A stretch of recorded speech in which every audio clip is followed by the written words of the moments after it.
मृत्यु उपरांत नेत्रदान के लिए फ़ोन जाता है तो नेत्र 6 घंटे के अंदर लिया जा सकता है। नेत्रदान लेने की प्रक्रिया बड़ी सरल है। पहली बात तो ये है कि इस प्रक्रिया में पूरी आँख नहीं निकाली जाती, पूरी आँख नहीं निकाली जाती। This is the first misconception कि पूरी आँख निकाली जाएगी और चेहरा क्रूप हो जाएगा, अंतिम क्रिया अंतिम संस्कार में डिले होगा। तो ऐसा कुछ भी नहीं है। इस वीडियो के माध्यम से आप देख पा रहे हैं कि सबसे पहले टेक्नीशियन हमारी टीम को ओझा जी बस कॉल आता है कि जाते हैं और ये बीटाडीन एंटीसेप्टिक ड्रॉप डालने के बाद में पूरे स्टेराइल प्रिकॉशन के साथ में नेत्रदानी दिवंगत परिजन के बॉडी से पार्थिव शरीर से नेत्रदान लिया जाता है। और ये आप देख रहे हैं पूरी तरह पूरा एक शेल निकाला जा रहा है। इस शेल में पूरा जो इसमें डाला जा रहा है, ये शेल है एक तरह का कॉर्नियल रिंग है।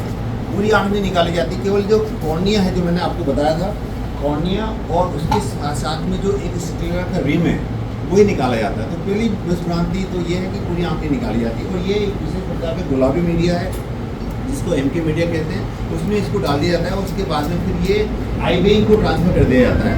आई बैंक में इस कॉर्निया का इवाल्यूएशन होता है, उसकी ग्रेडिंग की जाती है और ग्रेडिंग करने के बाद फिर कॉर्निया का को ग्रेडिंग करने के बाद में उसका प्रत्यारोपण किया जाता है। यदि कॉर्निया के सेल काउंट अच्छे हैं, कॉर्निया हेल्दी है, तो बच्चों में उसको प्रत्यारोपित किया जाता है। यदि कॉर्निया की सेल काउंट कमज़ोर हैं, कॉर्निया की क्वालिटी इतनी अच्छी नहीं है, तो उसको रिसर्च पर्पज में सीखने के लिए यूज़ किया जाता है। तो ये आप देख रहे हैं कि आई बैंक में किस प्रकार से इसकी ग्रेडिंग की जा रही है। उस कॉर्निया को एमके मीडिया जो कि विशेष प्रकार में गुलाबी मीडिया होता है उसमें स्टोर किया जाता है और उस आई बैंक के माध्यम से ये कॉर्निया पूरे राज्य में भेजा जाता है। तो ये एक विशेष प्रकार का दान है जो कि कहीं बाजार में नहीं मिल सकता, ये हमें दान करके ही मिल सकता है। अब मैं आपको दिखाता हूँ एक वीडियो के माध्यम से किस प्रकार से कॉर्निया का प्रत्यारोपण किया जाता है। 3 साल के बच्चे की आँख में फटाका की चोट लगने के कारण उसका कॉर्निया खराब हो चुका है। उस कॉर्निया को, उस खराब कॉर्निया को निकाल कर दान किया हुआ कॉर्निया लगाया जाएगा। इस पूरे ऑपरेशन में लगभग 1 घंटे से 1.5 घंटे तक का समय लगता है। इसे प्रकार का हम ट्रेपाइन कहते हैं। इससे हम कॉर्निया को काटते हैं 8 मिलीमीटर साइज में और फिर उसके बाद में 8 मिलीमीटर साइज में काट के और जो पारदर्शिता खो चुका हुआ कॉर्निया उसको निकाल के उस कॉर्निया को प्रत्यारोपित करते हैं। और इस प्रक्रिया में डेंजर नायलॉन महीन सूचर्स का उपयोग किया जाता है। और साथ ही साथ ये देखते हैं आप किस प्रकार से कॉर्निया खराब हो चुका है, इसको निकाला जा रहा है। 3 साल से 12 साल तक, 15 साल तक होती है। वो बच्चे पीड़ित हैं और वो बच्चे इसलिए पीड़ित हैं क्योंकि कई बार पटाखे के कारण या कई बच्चों में चोट लगने के कारण कॉर्निया खराब हो जाता है। और ये कॉर्निया का जो दान है ये नेत्रदान महादान कहलाता है। और इस दान को करने के लिए हमें सबसे महत्वपूर्ण बात है कि एक ह्यूमन टिश्यू की जरूरत पड़ती है। और कोई भी व्यक्ति नेत्रदान कर सकता है जिसकी उम्र 1 साल से 80 साल तक हो और वह व्यक्ति जिनको डायबिटीज़ हो, जिनको हाइपरटेंशन हो, जिनका ऑपरेशन हो चुका, वो भी कॉर्नियल डोनेशन कर सकते हैं। ऐसे व्यक्ति जो कि सेप्टिसीमिया से पीड़ित हैं, वायरल डिजीज से पीड़ित हैं, वो नेत्रदान नहीं कर सकते। इसके बारे में जानकारी आदरणीय डॉक्टर तंदुरे साहब ने विशेष दी थी आपको। तो आइए हम कॉर्नियल ट्रांसप्लांटेशन के माध्यम से कॉर्नियल ब्लाइंडनेस को मिटाने में अपनी भागीरथी, अपनी भूमिका निभाएं और इस भागीरथी संकल्प के साथ हम आगे बढ़ते चलें। क्योंकि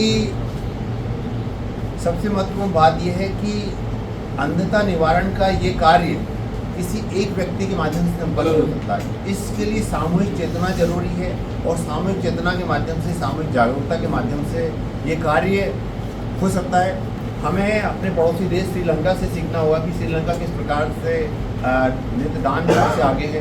अगर भारत की बात करें तो भारत में एक नीमच छोटा सा सिटी है जो कि कोटा से छोटा है, लेकिन नीमच कॉर्नियल डोनेशन में काफ़ी आगे है। कोटा में आदरणीय डॉक्टर कंजूरे साहब के मार्गदर्शन में पिछले लगभग 6 से 8 सालों में काफ़ी प्रगति हुई है और मैं आदरणीय रिंकू जी को बधाई देना चाहता हूँ कि वो भी बहुत अच्छा कार्य कर रहे हैं। और मैं गवर्नमेंट कॉलेज कोटा में आदरणीय नीरजा मैम का, अपने प्रिंसिपल मैम का और समस्त फैकल्टी मेम्बर्स का विशेष आभारी हूँ कि आप हर वर्ष हमें यहाँ पर बुलाकर और जागरूकता अभियान में आप भागीदारी निभाते हैं। तो ये बहुत ही खुशी की बात है।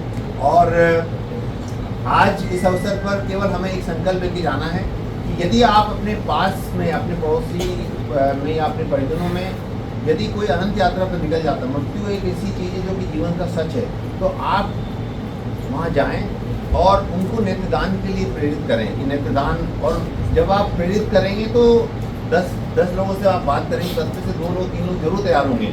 इस मुहिम को आगे बढ़ाएं और अंधता मिटाने में हमारा देश का सहयोग करें। और आइए हम इस कविता के माध्यम से, मैं आप सभी को अपनी टॉक के अंत में इस कविता के माध्यम से एक ज्योति जलाने की प्रेरणा देते हुए आगे बढ़ने का संकल्प लेते चलते हैं। जिस प्रकार से एक नन्हा सा दीपक होता है, छोटा सा दीपक होता है, तो दीपक पूरे विश्व की या पूरे देश की अंधता को नहीं मिटा सकता, लेकिन दीपक अपने दायरे में, दीपक 1 मीटर के दायरे में अंधकार को चुनौती देता है, अंधकार को भगाता है। तो जिस प्रकार से दीप हूँ जलता रहूँगा, दीप हूँ जलता रहूँगा, मैं अंधता की आंधियों से अंत तक लड़ता रहूँगा। आइए हम इस संकल्प के साथ, eye bank society of Rajasthan Kota chapter के इस संकल्प के साथ नेत्रदान की प्रेरणा देते चलें और नेत्रदान की मुहिम को जन जन तक पहुंचाते रहें।